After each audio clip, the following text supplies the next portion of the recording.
on est certainement sur les derniers instants où on peut avoir des super opportunités sur des altcoins de qualité, mon gros. On va parler de Sanko Games Corp. On n'attend pas plus, j'ai envie de te dire, c'est parti. Avant de te parler de Sanko Games Corp et son token DMT, regardons rapidement la charte de Bitcoin parce que c'est hyper intéressant ce qui est en train de se passer. Actuellement, on est à 93 800 $ au moment où je te parle. On est en train d'osciller entre des all-time high à 94 000 et on va dire les 89 000, 90 000. Mais ce qu'il faut se dire et qui est hyper cool en tout cas pour nous, c'est que les gens sont bullish, mais pas vraiment, parce qu'en fait, ils s'attendent à ce que le marché monte, mais qu'à un moment donné, il corrige. En fait, tout le monde a eu peur, tout le monde est traumatisé de la correction qu'on a eue depuis le mois de mars. La courbe jaune que tu peux voir en bas de ton écran correspond du coup au funding rate de Bitcoin sous le contrat PERP, sur les contrats futurs, sur les contrats spot, etc. Et en gros, pour te la faire simple, quand cette courbe monte, ça veut dire que les gens sont hyper bullish, sont hyper confiants sur le Bitcoin. Quand elle baisse, ça veut dire que les gens, ils commencent à avoir peur et ils se protègent. Les market makers, du coup, peuvent acheter les bitcoins et la crypto-monnaie des gens qui ont extrêmement peur. Voilà, ils n'ont pas d'inquiétude, ils n'ont pas vraiment de concurrence. Ça monte. Du coup, les gens qui avaient peur rentrent dans le marché et achètent les bitcoins de ceux qui n'avaient pas peur et qui maintenant commencent à vendre à ces gens-là.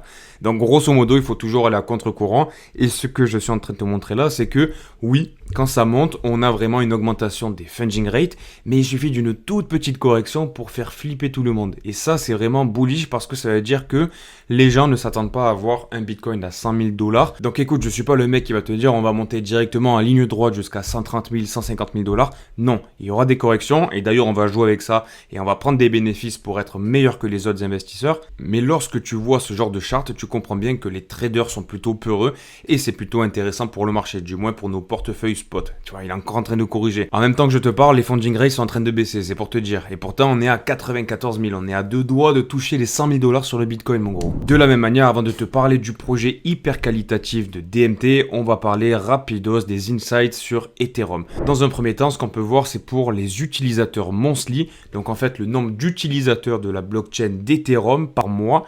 Et comme tu peux le voir, on est quasiment au sommet historique qu'on avait eu en 2021. Plus tu as d'utilisateurs de la blockchain d'Ethereum, et autrement dit du coup de l'écosystème, et forcément plus ça veut dire que les gens gravitent autour du monde des altcoins, et qu'à un moment donné, ça va être précurseur d'une hausse de ce marché-là. De la même manière, sur la seconde charte que tu peux voir en haut de ton écran, tu peux constater qu'on a un nombre de transactions qui est quasiment aussi au sommet historique de ce qu'on avait eu en 2020-2021 et ça c'est hyper bullish. Bon, je vais pas te faire les 6 charts parce que voilà, ça reflète un peu le même sentiment, c'est que Ethereum et l'écosystème des altcoins est en train d'être de plus en plus utilisé et c'est ce qu'on veut voir, on veut voir de l'affluence, on veut voir du mouvement, on veut que ça bouge, on veut que ça danse, on veut du kiff. Bon, si on parle rapidos de Sanko Games Corp avec son token DMT, comme tu peux le voir, voilà, ça c'est leur site internet. C'est dégueulasse, hein.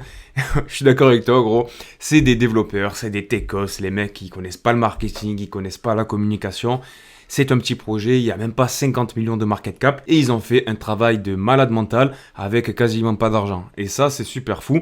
Alors, avant toute chose, il n'y a pas de sponsoring, il n'y a pas de placement de produit, quoi que ce soit. Ils m'ont jamais payé. Je te partage ça parce que c'est une super opportunité. Moi, je l'ai su de près. J'ai d'ailleurs un pote qui a fait un live sur cette plateforme de live. Sanko Games, en fait, ça réunit plein de petites applications. C'est une multi-app, t'appelles ça comme tu veux. En gros, t'as du live, t'as un casino en ligne, t'as un truc où tu peux jouer à des jeux comme Tekken. T'as aussi, mec, un site de paris prédictif comme Polymarket où tu peux parier sur des événements qui vont arriver, comme les élections de Donald Trump et Kamala Stalin, par exemple. Tu peux aussi parier sur des matchs de foot, sur des matchs de baseball, etc. Enfin, t'as vraiment plein de trucs. T'as un métaverse, t'as un truc de SocialFi, en fait c'est hyper complet. Et en termes de roadmap, il y a aussi des projets de malades autour de l'IA qui vont sortir. Si tu regardes leur Twitter, tu vas voir des trucs sympatoches, honnêtement. Ils t'ont fait un casino en ligne, mon gars. Genre tu peux jouer au poker contre Sonic ou je sais pas qui. En réalité, Sonic c'est un personnage, c'est une personne physique comme toi et moi. Et toi en gros tu joues face à lui quoi, alors que tu joues contre une vraie personne. C'est n'importe quoi. Mais les mecs de la crypto aiment ça. Ah oui, d'ailleurs, j'ai oublié de te dire, ils ont lancé leur Layer 3 sur Arbitrum. Et au passage, je pense que tu le sais, mais la plupart des projets un peu deep là, que tu peux voir sur Internet, sur Twitter, etc., ils ne lancent pas leur blockchain. Eux, ils l'ont fait. Tu vois, c'est pour te dire, les mecs, timbrés. Ils ont récolté une TVL de 27,9 millions de dollars pour un petit projet capitalisé à moins de 50 millions de dollars. Comme tu peux le voir, ça, c'est la TVL qui a été enregistrée sur leur blockchain, sur la courbe de droite. Et tu peux constater qu'en fait, elle est en perpétuelle croissance. Si on continue sur des datas avec la courbe de droite, les streamers et les traders, on a des traders qui étaient là très présents au mois de mars, avril. Après, ça a corrigé, forcément, tout le monde est parti. La plupart des gens, ils ont lâché le bateau de la crypto-monnaie. Mais sache bien une chose, c'est que l'engouement était là lorsque le marché des cryptos était à son maximum. Et lorsque ça va revenir sur les altcoins, là, c'est en train de baisser, ok. Mais lorsqu'on va encore avoir de la hype, ce genre de projet, ça ne m'étonnerait pas qu'on ait des streamers, des traders, des mecs qui demandent de l'argent pour faire des trucs bizarres là. Tu vois ce que je veux te dire? Et ça, forcément, ça apporte de l'argent au protocole et ça valorise le token. Parce qu'il y a aussi un système de burn du token DMT. Concernant la communauté, elle est fidèle, comme tu peux le voir sur leur Twitter, ils ont 30 000 abonnés.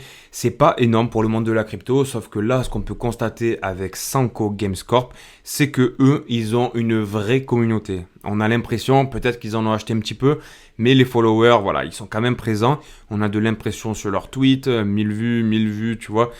2000 vues, alors que tu as des projets qui ont 400 000 abonnés ou je sais pas combien, et en réalité, il n'y a pas d'impression, il n'y a pas d'interaction, alors que là, tu peux voir que les gens y répondent, ils sont présents, etc. Donc ça veut dire qu'ils engagent vraiment une belle communauté, et c'est plutôt bullish, tu vois, ils font des t-shirts, enfin... C'est vraiment un petit monde à part, quoi. Bon, concernant le token, actuellement, il est à 46 $, mon gros. On a un market cap de 48 millions de dollars. On est en dessous des 50. Lorsque tu auras de l'engouement autour de Sanko Games Corp, autour du token de DMT, les exchanges, ils vont pas laisser passer une opportunité de gagner des frais de trading. Et donc, forcément, ils vont commencer à le lister. Il va être listé sur LinkX, il va être listé sur Gate, il va être listé, qui sait, sur Binance, Coinbase, voilà, c'est peut-être un petit peu trop demandé. Mais l'idée, c'est de se dire qu'à un moment donné, il va être listé sur des exchanges parce qu'il y a une vraie communauté, il y a des gens qui veulent investir. D'ailleurs, moi, j'en ai fait partie, j'en ai déjà acheté et je t'en ai déjà parlé. Et à ce moment-là, ça va augmenter la visibilité et ça va augmenter le trading. Et je peux te dire que ça peut être intéressant. Et si on regarde le cours du token DMT, du coup, qui était un social fi, metaverse, etc., gaming, enfin bref, il est monté à 280 $ au cours du mois de... C'était en juin. Donc on a eu un peu de latence avec le Bitcoin qui a fait un top en mars, je crois. Et on a corrigé à 29 $ le début septembre dernier. Bon, c'était le crash de partout. Les Japonais, tu connais la chanson, ils nous ont mis une petite fessée. Et on est toujours dans notre boîte d'accumulation. On a essayé de sortir, mais à chaque fois qu'il veut sortir de sa boîte, il y a le Bitcoin qui corrige un petit peu. Toute la altcoin season, elle se fait casser la gueule. Le marché des Alpes, on lui dit non, tu passes pas. Et donc forcément, lui, il re-rentre. Mais dis-toi bien une chose, c'est que, selon moi en tout cas, lorsqu'on est dans cette boîte, c'est intéressant. Je suis transparent avec toi, j'en ai acheté lorsqu'on était vers ici, là, avant la montée parabolique. C'était un ami qui est développeur dans la crypto qui m'en avait parlé, aux alentours des 40 $. Et j'en ai racheté aussi vers ici en octobre. Ouais, c'est ça, aux alentours des 50 $. Actuellement, on est à 46 $. Donc je pense que c'est toujours des opportunités qui sont très intéressantes. Après, voilà, ça engage que moi. Et c'est un petit projet. Voilà, warning, les mecs, c'est du 50 millions de market cap. Donc, on va pas mettre des 5-10%. Ok, on répartit ces risques avec un pourcentage qui est en proportion du risque qu'on prend avec ce token-là. Donc, tu vois, 1-2%. Il faut prendre en compte que c'est un projet avec du potentiel, certes, mais c'est un projet deep, techos, avec une communication hasardeuse, etc. Donc, c'est hyper intéressant, mais il faut prendre ses précautions, les mecs. On met pas des 30%. Jamais. Bon, et bien, dans tous les cas, j'espère que cette vidéo t'a plu, mon petit pote. Je te donne rendez-vous demain à 5h du matin pour une nouvelle vidéo. Like, commentaire, abonnement, tu connais la chanson. Prends soin de toi. Bisous, ciao, ciao. Bam!